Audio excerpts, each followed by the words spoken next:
Assalamualaikum warahmatullahi wabarakatuh.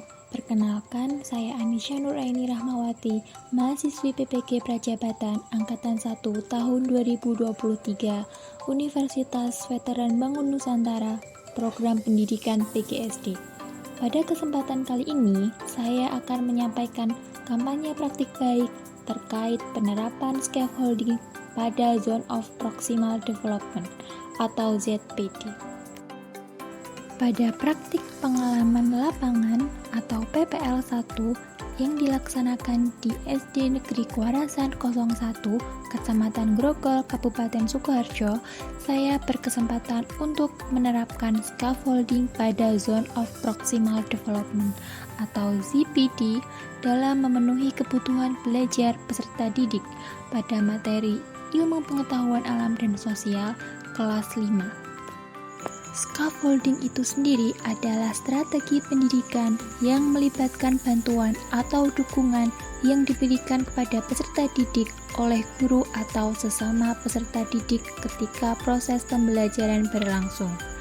Konsep ini diperkenalkan oleh seorang psikolog bernama Lev Vygotsky yang mengemukakan bahwa peserta didik mampu belajar dengan bantuan orang lain dan lingkungan sekitarnya dalam zona perkembangan proksimal mereka. Sementara itu, ZPD adalah serangkaian tugas yang sulit dikuasai anak secara mandiri, tetapi dapat dipelajari dengan bimbingan orang dewasa atau dari teman sebaya yang lebih mampu. Intervensi terkait penerapan scaffolding pada Zone of Proximal Development atau ZPD. Scaffolding adalah usaha guru dalam memberikan bantuan kepada peserta didik guna tercapainya tujuan pembelajaran yang maksimal. Pada prosesnya, bentuk bantuan yang diberikan berangsur-angsur akan dikurangi untuk melatih kemandirian belajar dan tanggung jawab peserta didik. Untuk membantu siswa agar mampu memahami masalah, tahapan scaffolding yang dilakukan adalah dengan melakukan tanya jawab yang berkaitan dengan materi untuk memecahkan masalah. Untuk menghidupkan suasana kerja kelompok, tanya siswa yang lain dari kelompok yang sama, agar jawaban dari satu kelompok lebih beragam, sehingga akan terjadi diskusi di antara siswa. Misalnya, apa saja yang bisa kamu ketahui dari soal? Dari yang diketahui, coba tulis hasilnya.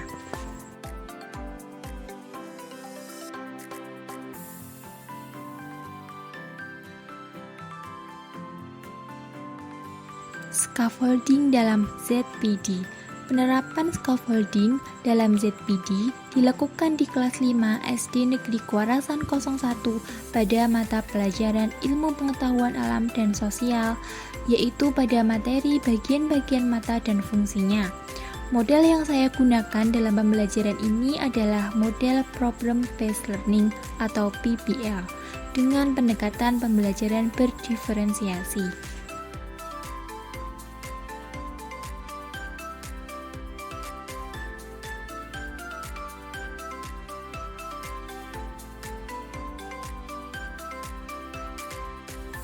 Sementara itu, aktivitas dalam penerapan scaffolding meliputi yang pertama, pemberian materi, yang kedua, melakukan pengelompokan sesuai ZPD peserta didik, yang ketiga, memberikan tugas, dan yang keempat, membimbing diskusi kelompok maupun individu, yang kelima, melakukan evaluasi. Pada tahap menjelaskan materi pembelajaran, saya menyajikan video pembelajaran mengenai bagian-bagian mata dan fungsinya. Peserta didik mengamati video pembelajaran, kemudian menjawab pertanyaan yang diberikan oleh guru. Guru menunjuk peserta didik secara acak untuk menjawab pertanyaan berdasarkan hasil video yang telah diamatinya. Peserta didik dan guru bersama-sama menyimpulkan apa yang telah dilihat dalam video pembelajaran.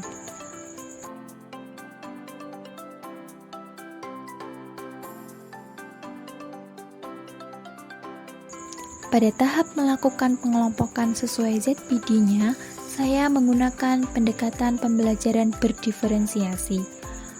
sehingga saya melakukan pengelompokan peserta didik sesuai dengan gaya belajar mereka masing-masing.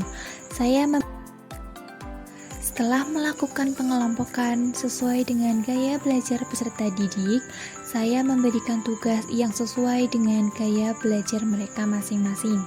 Pada kelompok visual, saya fasilitasi dengan media pembelajaran teks dan gambar. Pada kelompok auditori, saya fasilitasi dengan audio dan penjelasan secara langsung. Dan kelompok kinestetik, saya fasilitasi dengan video pembelajaran dan praktik ataupun percobaan. Pada tahap membimbing peserta didik, saya mendorong peserta didik untuk bekerja dan belajar menyelesaikan soal-soal secara mandiri dengan kelompok. Selain itu, saya juga memberikan bantuan berupa bimbingan, motivasi, pemberian contoh-contoh, kata kunci, atau hal lain yang dapat memancing siswa ke arah kemandirian belajar. Mengarahkan peserta didik yang memiliki ZPD rendah, dan menyimpulkan pembelajaran secara bersama-sama.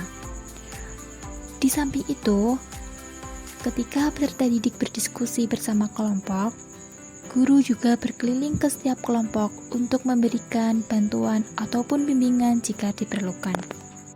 Pada akhir pembelajaran, saya juga melakukan kegiatan evaluasi guna mengukur kemampuan peserta didik sejauh mana mereka memahami materi yang telah dipelajari pada hari ini. Kemudian, hasil yang dicapai terkait penerapan scaffolding pada ZPD. Yang pertama, peserta didik menjadi lebih mandiri dalam menyelesaikan tugas. Misalnya, mampu melengkapi tabel bagian-bagian mata, menggambar bagian mata, dan menyanyikan lagu bagian-bagian mata secara mandiri. Kemudian, peserta didik merasa terlibat dalam proses pembelajaran, sehingga mereka tidak menjadi individu yang pasif, melainkan aktif dalam proses pembelajaran, baik aktif bertanya, berdiskusi, maupun menyampaikan pendapat ataupun tanggapan. Yang ketiga, peserta didik dibagi ke dalam kelompok sesuai dengan gaya belajar mereka, sehingga memudahkan mereka dalam memahami materi sesuai dengan gaya belajar mereka masing-masing. Penerapan scaffolding pada zona perkembangan proksimal atau ZPD membawa sejumlah hasil positif dalam pembelajaran, termasuk peningkatan pemahaman konsep yang lebih kompleks, pengembangan kemandirian dalam pemecahan masalah, keterampilan berpikir kritis, dan meningkatkan kinerja akademis. Melalui dukungan bertahap, peserta didik dapat mengaitkan konsep-konsep, memperoleh kepercayaan diri dalam menyelesaikan tugas yang sulit, dan membangun koneksi yang lebih dalam berbagai konsep. Dengan demikian, scaffolding memainkan peran penting dalam meningkatkan pembelajaran dengan membantu peserta didik melewati batas kemampuan mereka dengan bantuan yang tepat. Penerapan scaffolding pada ZPD di kelas 5 dikemas dengan konsep pembelajaran berdiferensiasi. Peserta didik dikelompokkan sesuai dengan gaya belajar mereka, sehingga setiap kelompok dapat memberikan bantuan dan dukungan satu sama lain dalam menjawab soal-soal yang mungkin sulit bagi mereka. Peserta didik yang lebih memahami konsep dapat memberikan penjelasan atau petunjuk kepada anggota kelompok yang mengalami kesulitan. Penerapan scaffolding pada zona perkembangan proksimal atau ZPD dengan menggunakan metode diskusi kelompok dapat meningkatkan keterlibatan peserta didik, membangun kerjasama tim, memfasilitasi pemahaman konsep yang lebih baik melalui interaksi yang menyenangkan dan mendukung. Selain itu juga meningkatkan interaksi dan komunikasi yang terjalin di antara peserta didik. Demikianlah penerapan scaffolding yang telah saya terapkan di kelas 5 SD Negeri Kuarasan 01. Semoga dengan penerapan scaffolding dapat memberikan inspirasi dan motivasi kepada guru-guru agar dapat mencapai tujuan pembelajaran secara maksimal dengan mempertimbangkan kebutuhan peserta didik. Wassalamualaikum warahmatullahi wabarakatuh.